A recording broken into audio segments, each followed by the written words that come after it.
नमस्कार मेरे प्यारे साथियों, कैसे हैं आप लोग। उम्मीद करते हैं दोस्तों आप लोग बहुत अच्छे होंगे और आपकी पढ़ाई भी बहुत ज़बरदस्त तरीके से चल रही होगी। दोस्तों आपका पेपर बहुत ही नज़दीक है, तो आप लोग अपनी पढ़ाई में और भी जी जान लगा दीजिए। ठीक है दोस्तों, तो आइए हम स्टार्ट करते हैं हिंदी प्रैक्टिस सेट नंबर 13। इसके पहले दोस्तों हमने आपको 12 प्रैक्टिस सेट प्रोवाइड करवा चुके हैं, तो आप लोग जाके देख सकते हैं वीडियो को। और ये हमारा प्रैक्टिस सेट 13 है दोस्तों। यूपी पुलिस के लिए ये सब practice set important practice set है, तो आइए देखते हैं। और दोस्तों ये प्रीवियस ईयर पर आधारित प्रैक्टिस सेट है, ऐसा नहीं कि मैंने अपने से बना लिया है, ऐसा कुछ नहीं है। ये सब प्रीवियस ईयर में कहीं ना कहीं क्वेश्चन आए हुए हैं, खासतौर से यूपी पुलिस कांस्टेबल। ठीक है, तो आइए देखते हैं दोस्तों प्रैक्टिस सेट नंबर 13।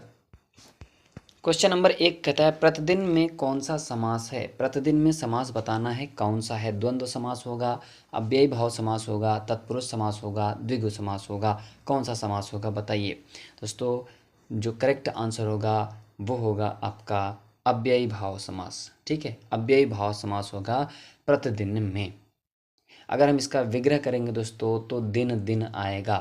प्रतिदिन का मतलब होता है दिन दिन। ठीक है, तो यहाँ पे प्रतिदिन में अव्यय भाव समास हो जाएगा। जिसका पहला पद अव्यय हो वही अव्यय भाव समास होता है। ठीक है, अगला क्वेश्चन देखते हैं।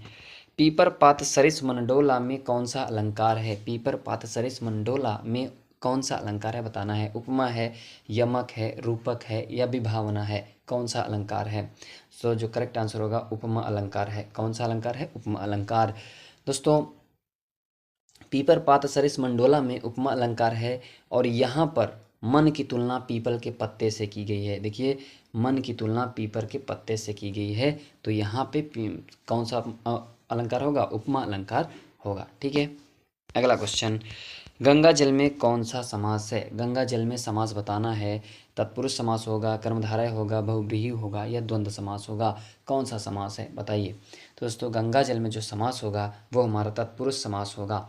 तत्पुरुष समास होगा दोस्तों। अगर हम गंगा जल का विग्रह करेंगे तो होता है गंगा का जल। ठीक है, गंगा का जल आता है। ठीक है, गंगा का जल। जब गंगा का जल कहते हैं तो यहाँ पे तत्पुरुष समास आ जाएगा दोस्तों, क्योंकि का, के, की, रा, रेरी ये सब क्या है तत्पुरुष समास के अंदर आते हैं। संबंध तत्पुरुष, ठीक है, उसी के अंतर्गत आएगा। तो यह संबंध तत्पुरुष के अंतर्गत आता है गंगा जल, और यह ऑप्शन में तत्पुरुष समास है तो तत्पुरुष आपका करेक्ट आंसर होगा। ठीक है, अगला क्वेश्चन है गांव का बहुवचन क्या होगा। गांव का बहुवचन बताना है। गांवों होगा, ग्राम होगा, ग्राम सभा होगा या ग्राम पंचायत होगा। क्या होगा, गांव का बहुवचन बताना है दोस्तों। जो गांव का बहुवचन होगा ना वो होगा गांवों। ए ऑप्शन इसका आपका करेक्ट आंसर होगा। ठीक है, क्या होगा, गांवों होगा। ठीक है, अगला क्वेश्चन देखते हैं। नयन में कौन सी संधि है। नयन में संधि बतानी है। कौन सी संधि है, दीर्घ संधि है, गुण संधि है, वृद्धि संधि है, अयादि संधि है। कौन सी संधि है दोस्तों। नयन में जो हमारी संधि होगी वो होगी अयादि संधि होगी। कौन सी, अयादि संधि होगी दोस्तों। अगर मैं नयन का विच्छेद करूँगा तो क्या होगा, ने धन अन होगा और ने धन अन होगा। ठीक है, तो ये कौन सी संधि में आएगा, अयादि संधि में आएगा। ठीक है, अगला क्वेश्चन है जीवनी क्या है। जीवनी क्या है दोस्तों बताइए। लेखक स्वयं अपनी जीवनी प्रस्तुत करता है या जीवनी दूसरे व्यक्ति द्वारा लिखी जाती है, स्वयं की रचनाओं को प्रकाशित करना या इनमें से कोई नहीं। तो जीवनी क्या है दोस्तों। तो दोस्तों जीवनी वो चीज़ होती है, जीवनी दूसरे व्यक्ति द्वारा लिखी जाती है दोस्तों। हमेशा जीवनी दूसरे व्यक्ति द्वारा लिखी जाती है। ठीक है, अगला क्वेश्चन। कुसुम का विशेषण है। कुसुम का विशेषण बताना है। क्या होगा, कुसुमता, कुसुमित, कुसुमति, कुसुमलता। क्या होगा, कुसुम का विशेषण बताइए। कौन सा ऑप्शन सही होगा दोस्तों। करेक्ट जो आंसर होगा वो होगा कुसुमित होगा। कुसुमित आपका कुसुम का विशेषण होगा। ठीक है, कुसुमित होगा। अगला क्वेश्चन देखते हैं। दादा का बहुवचन क्या होगा। दादा का बहुवचन दादाओं होगा, दादा लोग होगा, दादा जन होगा, दादा गण होगा। क्या होगा, तो दोस्तों जो करेक्ट आंसर होगा दादा का बहुवचन होगा वो होगा दादाओं। दादाओं आपका करेक्ट आंसर होगा दोस्तों। दादा हो गया, चाचा हो गया, इन सब का रूप जो है ना ऐसे ही होगा, दादा, दादाओं, चाचाओं, ऐसे ही होता है। अगला क्वेश्चन देखते हैं। इनाम का समानार्थी शब्द क्या होगा। इनाम का समानार्थी शब्द पुरस्कार, ईमानदारी, यश, या इनमें से कोई नहीं। इनाम का समानार्थी बताना है। तो दोस्तों इनाम का जो समानार्थी शब्द होगा वो आपका होगा पुरस्कार। क्या होगा? पुरस्कार होगा। ठीक है।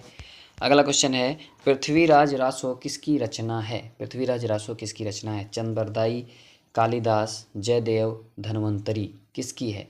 दोस्तों पृथ्वीराज रासो जो रचना है वो चंद्रबरदाई की है। किसकी है? चंद्रबरदाई की है। अगला क्वेश्चन देखते हैं, शेरनी का विलोम क्या होगा? शेरनी का विलोम बताना है, क्या होगा? शेर, बाघ, चीता, चूहा। दोस्तों आपका जो शेरनी का विलोम होगा वो होगा शेर होगा। क्या होगा? शेर होता है। ठीक है। अगला क्वेश्चन है, अप्रत्याशित का अर्थ क्या होगा? अप्रत्याशित का अर्थ जिसकी आशा हो, जिसकी पहले से कोई आशा न हो, जो प्रकाशित न हो, जिसमें कोई बाधा न हो। क्या होगा? अप्रत्याशित का अर्थ क्या होगा? दोस्तों जो आपका करेक्ट आंसर होगा, जिसकी पहले से कोई आशा न हो उसे हम कहते हैं अप्रत्याशित। ठीक है। जिसकी पहले से कोई आशा न हो उसे कहते हैं अप्रत्याशित। अगला क्वेश्चन, गुड़िया का बहुवचन क्या होगा? गुड़िया का बहुवचन बताना है। गुड़िया होगा, गुड़िये होगा, गुड़ियो होगा या गुड़ियो होगा? क्या होगा? तो दोस्तों आपका जो करेक्ट आंसर होगा वो होगा गुड़िया। ठीक है। गुड़िया आपका करेक्ट आंसर होगा। इस तरीके से गुड़िया, ये आपका गुड़िया का बहुवचन होगा। ठीक है। अगला क्वेश्चन है, उत्साह किस रस का अस्थाई भाव है? उत्साह किस रस का अस्थाई भाव है? वीर, श्रृंगार, करुण या रौद्र रस? किसका है उत्साह? दोस्तों जो करेक्ट आंसर होगा वो आपका होगा वीर रस का। उत्साह जो है वो वीर रस का अस्थाई भाव है। ठीक है। अगला क्वेश्चन है, असुर का इनमें विरोधी क्या है? माने असुर का इनमें से कौन सा है जो पर्यायवाची नहीं है, माने समानार्थी नहीं है? तो असुर का विरोधी क्या है इसमें? सुर, देवता, भगवान या इनमें से कोई नहीं। दोस्तों जो करेक्ट आंसर होगा आपका सूर्य नहीं, यहाँ सुर कर लीजिएगा। ठीक है। सुर, सुर कर लीजिएगा, सूर्य नहीं सुर। ठीक है। तो असुर का इनमें विरोधी क्या है? सुर होगा, देवता होगा, भगवान या इनमें से कोई नहीं। तो आपका जो करेक्ट आंसर होगा दोस्तों वो होगा सुर होगा। ठीक है। सुर होगा। असुर का जो विरोधी होता है वो सुर होता है। सुर, देवता तथा भगवान तीनों समानार्थी हैं।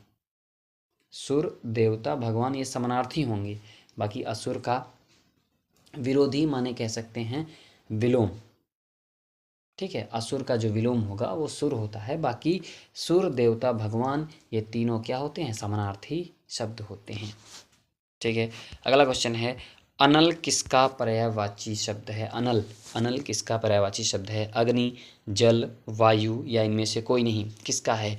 तो अनल दोस्तों जो आपका करेक्ट आंसर होगा वो होगा अग्नि। अनल जो है अग्नि का पर्यायवाची है। इसके और भी पर्यायवाची हैं जैसे कि वायु सखा, कृषाणु, वही, हाँ, अनल, ये सब क्या हैं? अग्नि के पर्यायवाची हैं। अगला क्वेश्चन है, अंगोछा किसका तद्भव शब्द है? तद्भव। ठीक है। तद्भव शब्द है अंगोछा किसका है? अंगोछा किसका तद्भव शब्द है? अंग प्रौंछा, अंगरखा, अंग अग्रहायण। अग्रहायण क्या होगा? अंगोछा।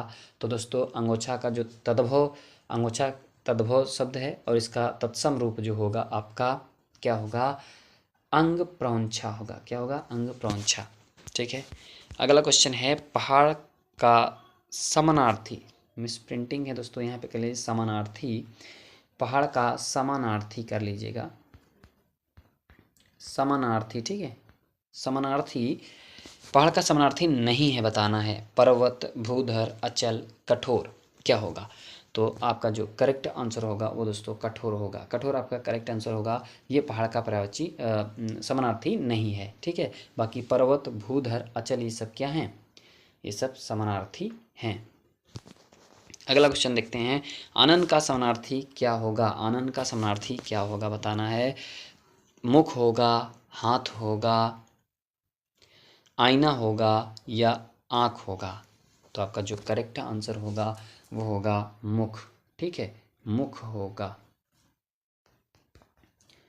मुख आपका करेक्ट आंसर होगा। है किस रस को रसराज कहा जाता है? किस रस को रसराज कहा जाता है?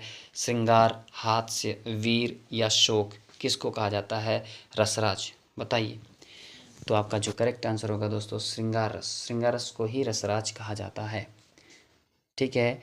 और मतीराम द्वारा श्रृंगार के लिए रसराज का प्रयोग मिलता है दोस्तों, मतीराम के द्वारा। किसके द्वारा? मतीराम के द्वारा श्रृंगार के लिए रसराज का प्रयोग मिलता है। ठीक है। अगला क्वेश्चन क्या कहता है? संचारी भावों की संख्या है, कितना है?